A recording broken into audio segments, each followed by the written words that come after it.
함께 보실 하나님 말씀은 누가복음 9장 46절에서 50절까지 말씀입니다. 신약 성경 108페이지 전으로 있습니다. 누가복음 9장 46절에서 50절까지의 말씀을 저와 여러분이 한 목소리로 합독하시겠습니다.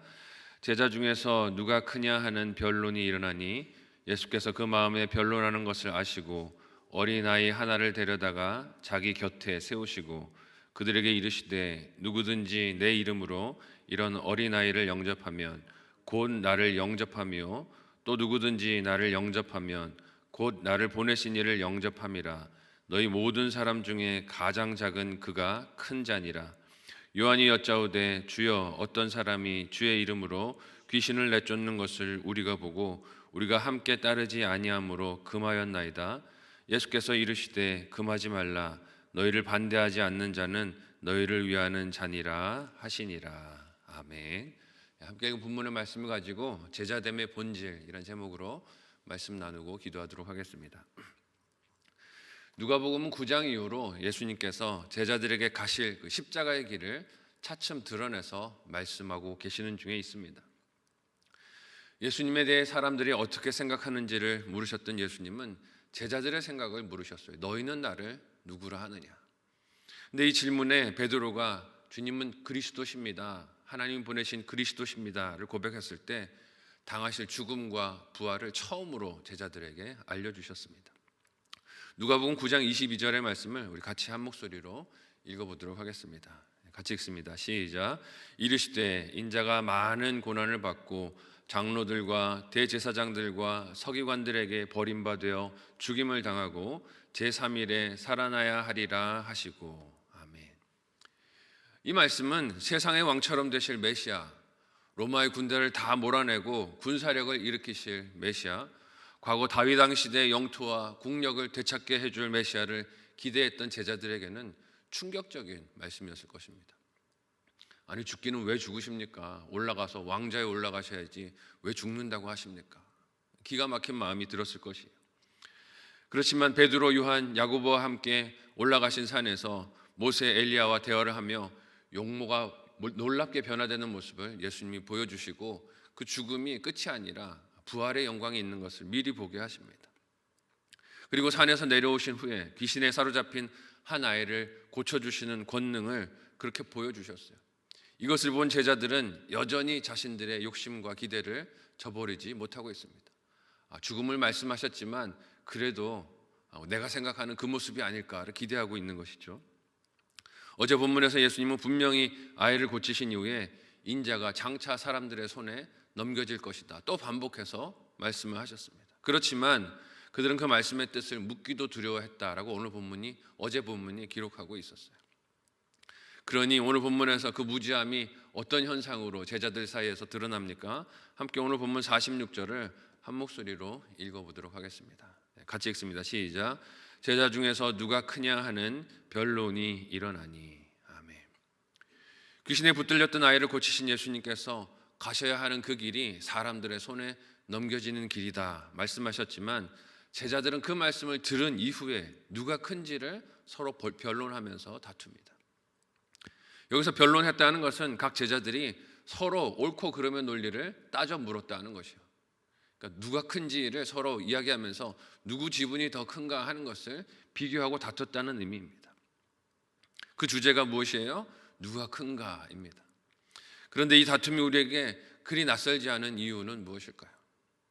왜냐하면 오늘날 교회 안에서도 보이든 보이지 않든 이 누가 더 큰가를 가지고 다투는 일들이 끊임없이 일어나는 것을 봅니다. 어떤 행사나 이벤트에서 이름을 부르는 순서를 가지고도 누가 큰가, 누가 더 중요하고 누가 덜 중요한가를 가지고 서로 시기질투하면서 다투기도 하고요. 식사의 순서가 어떻게 되는가에 따라서도 누구를 더 중요하게 생각하는가를 따지면서 다투기도 합니다.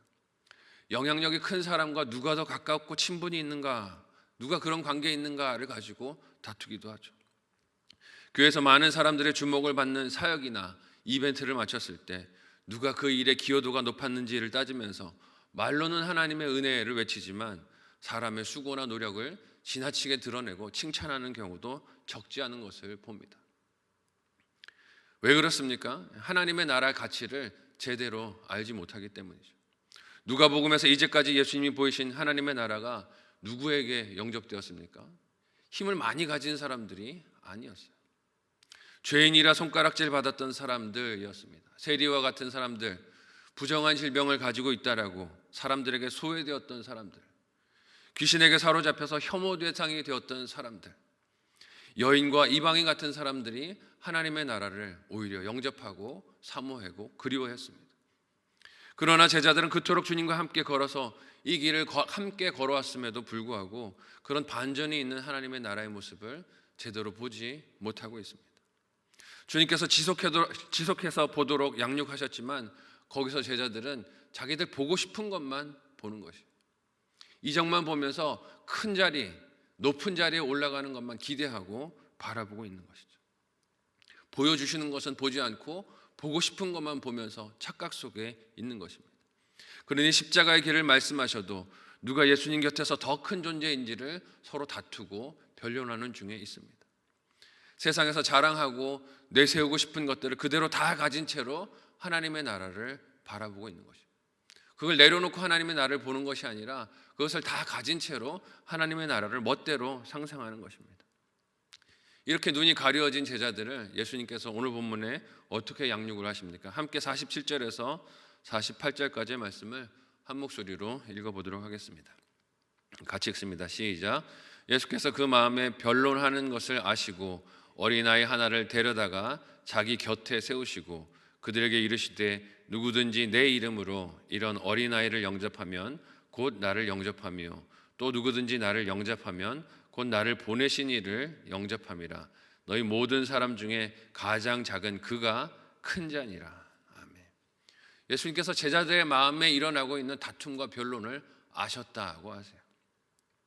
이처럼 우리가 예수님 앞에서는 가릴 수 있는 것들이 없는 것을 잊지 않으셨으면 좋겠습니다. 사람은 속일 수 있어요. 사람은 겉으로 겸손한 척, 하나님을 위하는 척, 하나님 영광을 최우선으로 놓는 척 할 수 있지만 하나님 앞에서는 속일 수가 없는 것입니다. 혼자 있는 자리에서 추구하며 바라보는 것들, 사람은 알 길이 없지만 하나님은 그가 바라보고 추구하는 것이 무엇인지를 다 알고 계세요. 마음을 살피시는 주님 앞에서 드러나지 않을 것이 아무것도 없기 때문입니다. 제자들의 마음을 아신 예수님께서 그들 눈앞에 누구를 세웁니까? 어린아이 하나를 데려다가 세우세요. 무엇을 위한 행동일까요? 하나님 나라를 보게 하시려는 시청각 교육을 지금 사랑으로 하고 계신 것이에요. 이렇게 주님 곁에 세워진 아이는 당시 사회의 관점으로 보면 쓸모없는 아이, 중요성이 없는 존재였습니다. 왜냐하면 당시의 사람의 가치는 노동력과 전투력으로 그 능력과 존재 가치를 매기는 것이었는데 아이는 그런 힘으로 보면 쓸모가 없는 존재이기 때문이에요. 그 가치가 현저하게 낮았기 때문입니다. 하지만 예수님은 그런 아이를 제자들 앞에 세우시고 무엇을 보게 하십니까? 그 아이에게 없는 힘이나 사회의 지위가 아니라 주님의 이름으로 이 아이를 영접하는 사랑과 포용의 뜻을 보게 하십니다.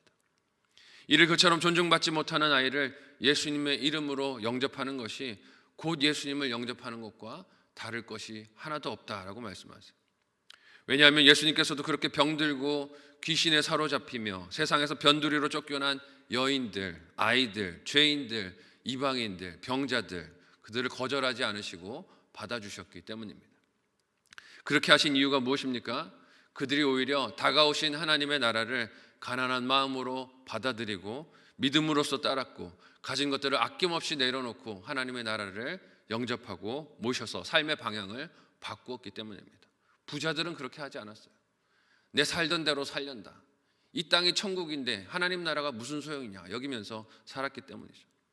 예수님이 이렇게 작게 보이는 사람들을 영접하고 받아들이는 것이 예수님을 영접하는 일이 될 뿐 아니라 자신을 보내신 하나님까지도 영접하는 일이라고 연결해서 말씀하셨습니다.